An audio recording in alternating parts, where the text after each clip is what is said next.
Guys, welcome back to my YouTube channel. My name is Oluwafisayomi and you're welcome to Glam by Fisi. If you are subscribed to my channel, first of all, thank you guys for the love on my previous videos. You guys have been super amazing. You guys are making me feel loved. Thank you so much. If you are not subscribed to my channel and you are watching my videos, you are haunting me. You are haunting me. You are haunting me. You are haunting me. I don't like how you are doing. And if you are subscribed already, make sure to share, turn on your post notification bell so that when I post a new video, YouTube will feel like you're important and notify you. Okay, in today's video, like the title says, I am going to be telling you how I came to Canada so that you can come too, because I know you want to come. I'm going to be giving you the details on how I traveled here, how I applied for my admission, and how I am basically in Canada. So if that is something you're interested in, keep watching. Studying in Canada is easy, but the process can be difficult. I know you're like, make it make sense, but that is just it. So there are various pathways that you can use to come to Canada, right? I came via the study route. You come in through PR. As a refugee, you can come in as a student, you can come in as a skilled worker, you can come in through the desert. There are different ways that you can come in through Canada. Don't come through the desert, but then. Anyway, so the first thing you want to do, whichever way you want to come in through, is to research. Do your own investigation, do your own findings. Don't be lazy. Just don't be lazy. This one time, don't be lazy. Don't use idea to carry. Somebody said this, don't do that. You have to sit down and research. And if you know that you cannot research, you are very busy and you have money, you can get an agent. Hire an agent to do the research for you. That way you're going to be paying some more money than you are supposed to, but then that way you know that you are going to get the job done at the end of the day. If you cannot hire an agent and you cannot research, give up because you have tried. So I used an agent. I did not apply myself, but in the long run, in as much as I used an agent, I was doing my own research on the other side, because I didn't like being I don't like being in the dark. I wanted to know where I was going and everything, so I was doing my own research. A lot of people have been asking me for the number of the agent, the contact of the agent that I used. If you want to get a contact, just come to my DM. I don't want to drop any number so that scammers will not come and start dropping numbers in the DM. I'll send you a mail if you come to my Instagram on my DMs rather. There are different ways that you can research. Google can be dumb at times, but then with this Canada migration thing, it is very smart and it is your best friend. Another application rather that you can use is Nairaland. Nairaland was like a community for me and a family, because there is no question you want to ask me as I'm sitting here that you cannot ask on Nairaland. So I'm going to put a link to that Nairaland group in the description box. So the next thing you're supposed to do is to know your budget. You don't want to say, okay, I want to apply for a 6K school, I want to apply for a 10K school, 20K school. You have to know your budget. If your budget is 1K, give up. You want to know how much you are willing to spend on this journey, so it can make the process faster for you and just smarter. So jackpot is not cheap, but God will provide for you. So after knowing your budget, then you can proceed to finding a school. Now, finding a school is very important. You don't just want to pick any school, trust me. I feel like if you want me to make a separate video on how to choose a school, how to know if a school is good for you, because I feel like you have to choose a school based on your budget, your personality, your kind of person, your future goals and your future plans. You cannot have a family of 3 in Nigeria and you want to school in Toronto. You will not be able to save. It will take time for you to save money to be able to bring them over. You cannot say, oh, you used to go to club every Saturday in Nigeria and then you come and go to Prince Edward Island. You're going to be depressed.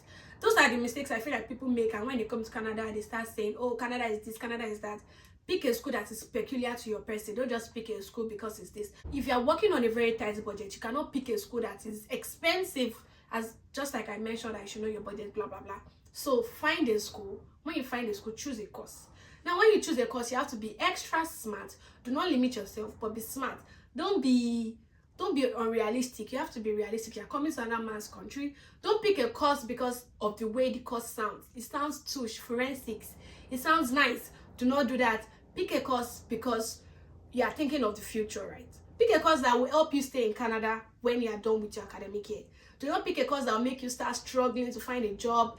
There are some jobs that because of the color of your, I'm not trying to raise it, but because of the color of your skin and because of where you're coming from, it might be hard for you to get there. You might have to work extra hard. So why not choose a course that you will do well in and you'll still be able to make your money whichever way, whichever place you find yourself. So don't pick a course. Don't say you want to come and do radio here when you sound like me or your English is like mine. You know, that kind of thing. Just be smart when you're picking a course. After you pick a course, then you apply for the admission. Compared to the amount of money that domestic students pay, international students pay a lot of money. My tuition is about 16K, and a domestic student rather in my school pays about 3K. So the difference is clear. So you are bringing money to them, you are giving them money, so they will offer you admission. When they offer you admission, the next thing is to pay your tuition. Some school ask you to pay 50%, 70%, 60% and stuff. So just pay the tuition, because the tuition receipt is what you are going to use to apply for your visa. In my own situation, that was what I used. I paid about, I think, 13K or 9K, I cannot remember. Another important note while finding a school is that in Canada there are government schools and private schools. Obviously, you are, especially if you have a BSc, what are you look, I don't know, especially if you have a BSc, you want to make sure that the school you are picking is affordable, and the private colleges are expensive. So you want to choose a government school. It is more affordable for you. There are different government schools: Seneca, Durham, which is the school I attend currently, Umber College, George Brown, and the like. There is many schools. I'll put a link of a lot of Canadian schools in the description box. So if you want to check it out, make sure to check it out. The next thing is to apply for your visa. I advise that you do that as soon as possible. That is why it's always advisable to have a little bit of money before you start to find schools. And please, don't start all of this if you don't have a passport. Because people ask me, how do I do this? And you don't have a passport. Like, that's the first thing you need. I don't know why you don't have a passport and maybe you're watching this video in faith. But then you have to have a passport to be able to do anything. That's like the number one thing. Even while you're finding a school and you're trying to apply, you need your passport. That is your ID. So please, don't say you want to come to Canada without a passport. You need your passport. You need your passport. They will not go and check your details in Ikoyi. So to apply for your visa, you can do it by yourself. And you can use an agent if you are not up to the task. Use an agent. Do not, if you are not sure about it, don't say let me just mago it. So to apply for your visa, right, there's a number of documents that you need: your passport, your offer letter, your tuition receipt, your I wrote it somewhere. So your statement of purpose, your bank statement. If you are sponsoring yourself, you need your company certificate, because where did you find money that you want to use to sponsor yourself? So you need your company certificate, your CAC and the likes, proof of family ties, and your credentials basically. I don't mean Beckel, junior work result or technical college work result or something. Why do people write junior work? Like, why do they ask us to write junior work? Because that's like the most useless certificate ever you can ever own. So I'm not talking about those credentials, more like wire credentials. For my school, I didn't even need a lot of credentials, right? And I don't know why everybody thinks I'm doing a master's course. I hope I did not confuse anybody in that part. I'm not doing a master's. I'm not brave to do master's. I can never do master's. One of the most important things that will gear you in the right way while applying for your visa is to write a strong statement of purpose. So for mine, I sent mine to my agent. If you want me to read out my statement of purpose to guide you, if you plagiarize, they will know. So you want to be on the safe side and write something genuine. Some kind of, just sprinkle some lies. Put yourself on a tray, put yourself on the head and hawk yourself. Advertise yourself, sell yourself. Just use some unnecessary grammars, some stories that touch, and now just package yourself in a statement of purpose. Make it very convincing, because while I was applying, I didn't do any in-person interview. So it is the statement of purpose that convinces the officer in charge of your visa that, okay, this is why I'm going and I'm coming back. Just try to convince them that, okay, you want to go study, you're coming back, even if The next thing that I think people make a lot of mistakes from what I've heard and what I've seen is the inability to properly prove family ties. Make sure that, especially if your sponsor, in my case, my sponsor was my mom, and my mom's name is, and my name is the same surname and everything. So if your sponsor is not a family member or a parent, make sure that you include a picture of you guys together. maybe when you were younger, something that shows family ties. No, because they'll be like, oh, why is Mr. Jane Coco your sponsor and your surname is Owolabi?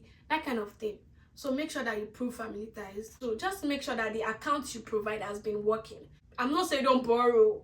Like, don't just borrow in 1 month and just tender your bank statements. You want to make sure that money is in that account, has been in that account, and the account is a functioning account, so that it sort of convinces the officer in charge that, okay, this person has money, this person can survive in my country, this person has a living expense, everything, that kind of thing. You want to just make sure that you are convincing them that when you come, you're not going to be a liability onto them, because who wants liabilities? Nobody. So after I applied for my visa, I think about, say, 5 days after, they sent me a mail to come for biometrics. That biometrics just say, put your thumb, move it, raise it, move it. It's not like those people were a little bit, I don't understand. But then I was moving my thumb a lot. So it's just capturing. You do your biometrics, and after biometrics, you wait. You wait. Do not apply for a Canadian visa and think it's going to come in 1 month. I mean, God is a miracle working God, right? But then the wait is the biggest deal. You wait. Mine took about 18 weeks or 15 weeks, I think. So the wait is a serious kind of wait. You wait. You know, when you are waiting for a miracle, you wait. So in the process of waiting, sometimes when you are limited by time, you go ahead to do your medicals.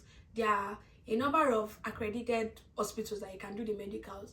But if you've not done it and they send you a mail, just know that God has answered your prayer. So once they send you a mail to do medicals like this, God has done it for you. Just start dancing, because your visa has come, because that's like a 90% assurance that, okay, they are going to approve your visa. So after you tender your medicals, I didn't tender medical. In my own case, I didn't receive an email. I just went ahead to do the medicals before they even sent me a mail. They didn't even send me a mail, and I just uploaded that I'd done it. And once they send you another mail, after, I don't know, it takes a period of time. They tell you, oh, this is going to take 19 weeks or 5 weeks, blah, blah, blah. So when they send you a mail to ship your passport, just know that God has answered your prayer. Pack all your baggages, pack everything. You're going to Canada. But once they approve your visa, that is when you get your passport back and everything. You're going to do testimony in church. Me, I not tell anybody until like 6 months, until after I got to Canada. You can just go to church and say, okay, I've been expecting something from God. The thing came, but you cannot say the thing out, so that they're not going to wait for you at the entrance at Murtala Mohammed Airport.